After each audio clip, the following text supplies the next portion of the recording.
সুপ্রিয় শিক্ষাবৃন্দ, JBM high স্কুলের পক্ষ থেকে অনলাইন ক্লাসে তোমাদের স্বাগত।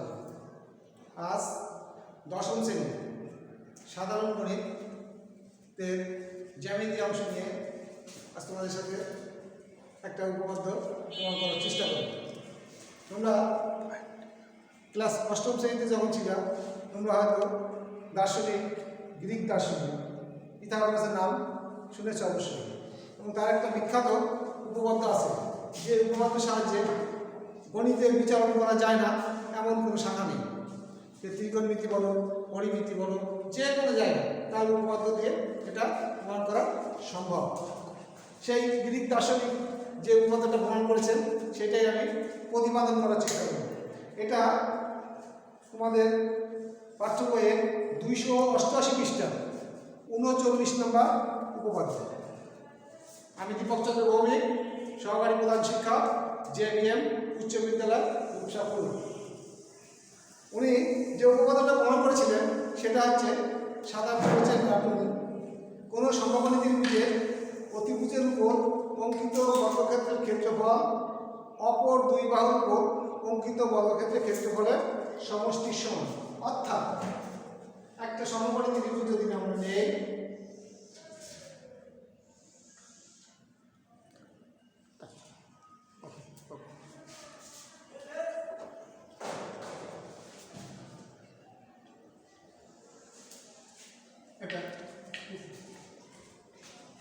ABC একটা সমকোণী ত্রিভুজ, যে কোনো 90 ডিগ্রি এটাকে বলা হয় সমকোণ, আর সমকোণের বিপরীতে যেটা থাকে ওটাকে বলা হয় অতিভুজ।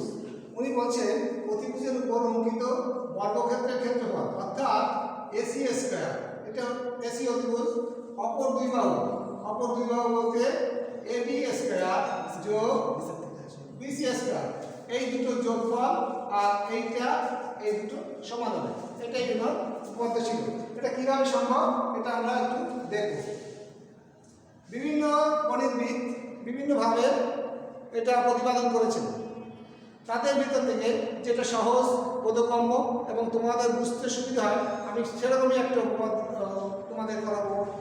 দেখা যাক, এটা যেহেতু বি কোণ আমরা দেখতে পাচ্ছি, এটাকে যদি আমরা বি বাহু দেই, আমরা আগেও জানি যে বাহু প্রকাশ করা হয় ছোট হাতের অক্ষর দিয়ে এবং কোণ প্রকাশ করা হয় বড় হাতের অক্ষর দিয়ে। এটা যদি এ কোণ হয়ে থাকে এটা হয় এ বাহু, এটা যদি সি কোণ হয়ে থাকে এটা হবে সি বাহু।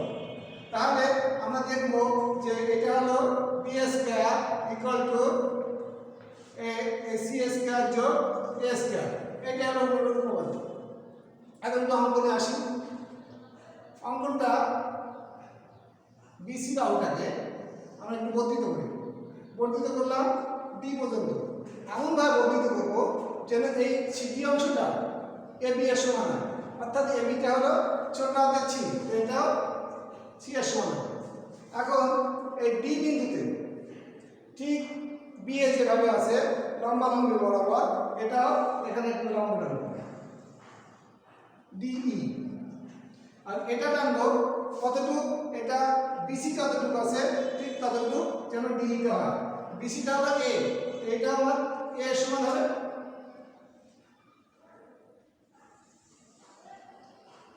সিটা যোগ করে দিই আর এইটাও যোগ করে দেব।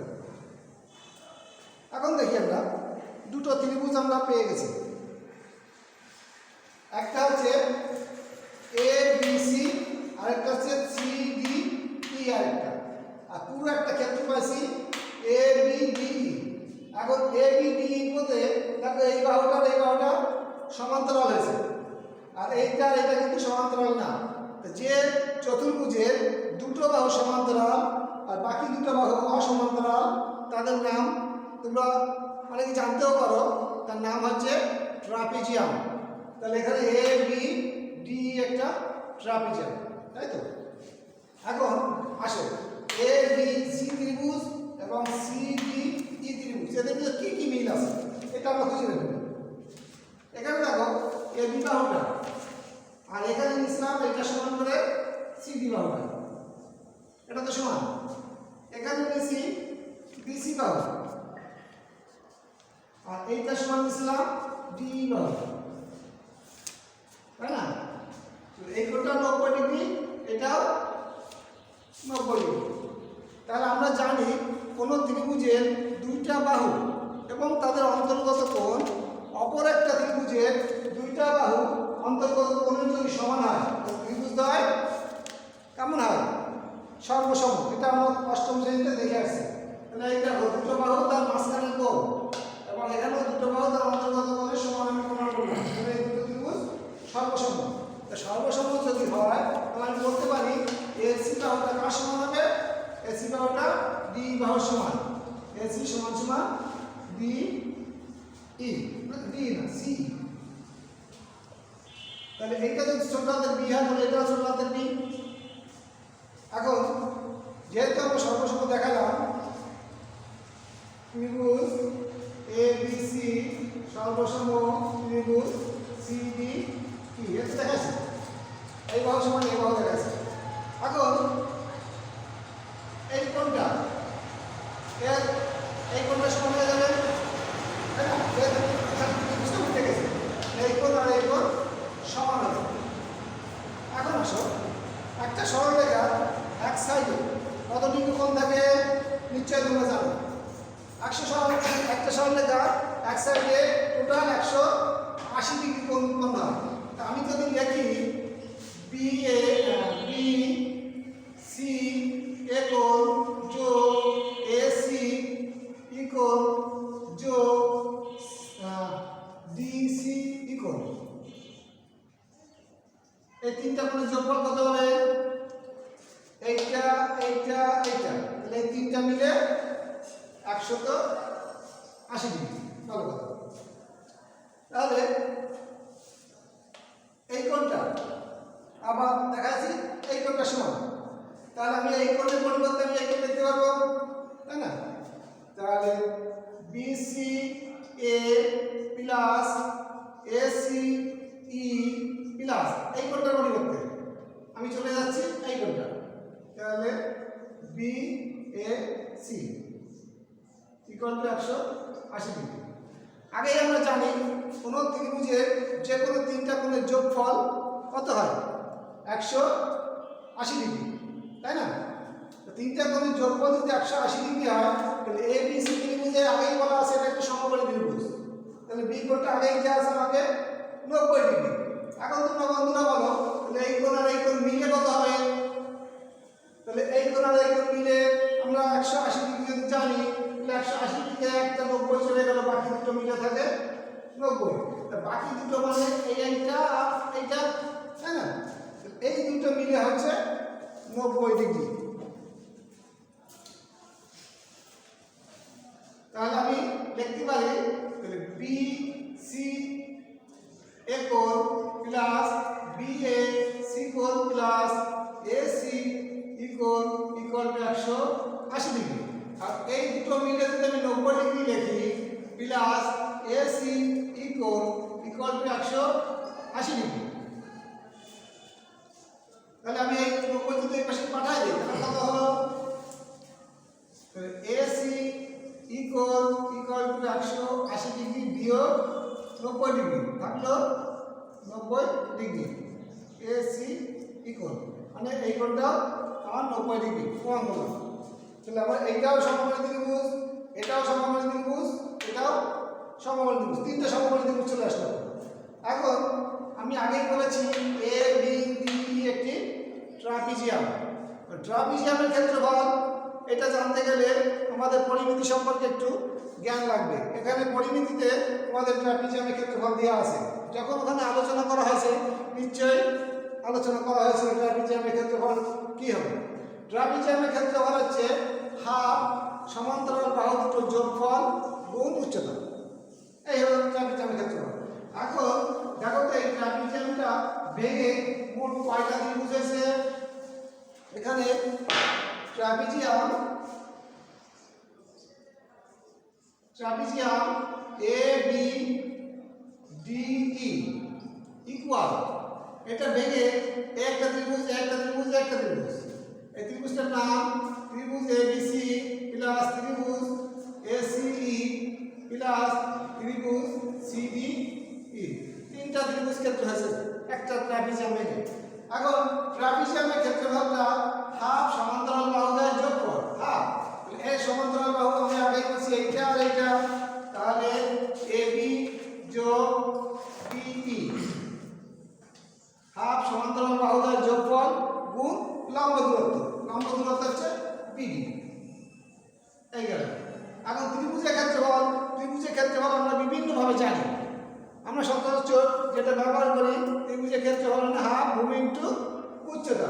এখানেও এবিসি ত্রিভুজের ক্ষেত্রফলটা হাফ ভূমি বলতে আমরা বিসি কে বুঝাবো আর উচ্চতা বলতে এবি কে বুঝাবো প্লাস এই ত্রিভুজের ক্ষেত্রফল হাফ, এটাকে যদি আমি ভূমি ধরি এইটা আমার উচ্চতা, তাহলে half C into A C plus এই ক্ষেত্রে ভূমি আমার সিডি, উচ্চতা হচ্ছে ডি, তার সিডি ইন্টু ডি ই। এখন আসুন হাফ এবি, এবিটাকে দেখো ছোট হাতের সি দিয়ে দেখানো হয়েছে প্লাস ডিটাকে দেখানো হয়েছে ছোট হাতের কে দিয়ে, বিডি, বিডিটাকে আমরা ভেঙে বিসি প্লাস সিডি লিখতে পারি, তাই লিখব না, BC plus CD equal half BC মানে কি দেখাইছি ছোট হাতের এ, আর এবি মানে কি দেখাইছি ছোট হাতের সি, হাফ সি মানে কোনটা দেখাইছি সিই, তারপর বি, এসি, এসি মানে B plus half CD, CD মানে ছোট হাতের সি, ডিই, ডিই ছোট হাতের এ। এই এখন আসো হাফ সি প্লাস এ বিসি, বিসি মানে আবার এ প্লাস সিডি, সিডি মানে সি ইকুয়াল এই একটা দেখো হাফ এসি, আবার এই একটা হাফ এসি, হাফ এসি আর হাফ এসি মানে অর্ধেক আর অর্ধেক মিলে কি হয় একটা এসি হবে, এই একটা এসি প্লাস হাফ বি আর বি গুণ করলে বি স্কয়ার। এখন দেখো হাফ আছে সি প্লাস এ আবার এ প্লাস সি, এখানে লিখতে পারি হাফ এটা যদি গুণ করে দেই সি এ প্লাস সি স্কয়ার প্লাস এ স্কয়ার প্লাস সি এ ইকুয়াল সি এ প্লাস হাফ বি স্কয়ার। একটা সি একটা সি, তো দুটো সি হলো, তাহলে half 2ca plus a square plus c square, এখানে থাকলো ca plus half b square. এখন হাফ দিয়ে যদি আমি গুণ করে দেই তাহলে কি হয় এই হাফ আর এখানে 2 কাটা গেলে থাকলো ca প্লাস এখানে আছে হাফ a স্কয়ার যোগ half c square equal ca যোগ হাফ b স্কয়ার। এখন দেখো দুই পাশে আমার সিএ চলে আসছে, তাই না? এখন দুই পাশে থেকে যদি আমি সিএ বাদ দিয়ে দিই তাহলে আমার কি থাকে, দুই পাশে থেকে যদি আমি সিএ বাদ দেই তাহলে এই পাশে আছে হাফ ইন্টু হাফ কমন নিয়ে নিলাম, তাহলে এ স্কয়ার প্লাস থাকলো C square equal to half B square. এখন দুই পাশে থেকে যদি আমি হাফ বাদ দিয়ে দিই, দুই পাশে থেকে হাফ অর্জন করলাম, তাহলে এই পাশের হাফ চলে গেল, থাকলো কি এ স্কয়ার যোগ সি স্কয়ার থাকলো বি স্কয়ার। এখন এ মানে আমি কোনটা দেখাইছিলাম, এই দেখো এ মানে বিসি, তাহলে বিসি স্কয়ার যোগ সি মানে কোনটা দেখাইছি সি মানে এবি, এবি ইকুয়াল বি মানে এসি। এই উনার উপপাদ্য, অর্থাৎ অতিভুজের উপর অঙ্কিত বর্গক্ষেত্র অপর দুই বাহুর উপর অঙ্কিত বর্গক্ষেত্রের ক্ষেত্রফলের যোগফলের সমান। তোমরা কি বুঝতে পারলা বন্ধুরা? বাড়িতে তোমরা আরেকটু চেষ্টা করবা, যেখানে কি ভাববে এটা সমস্যার সমাধান এটাই বলে দেবে যে কীভাবে তা করতে হবে, কোথা থেকে কীভাবে আসবে, এটা অঙ্কের মতো। তোমাদের আশা করি কোনো সমস্যা হবে না। ধন্যবাদ, আবার দেখা হবে আগামী আসে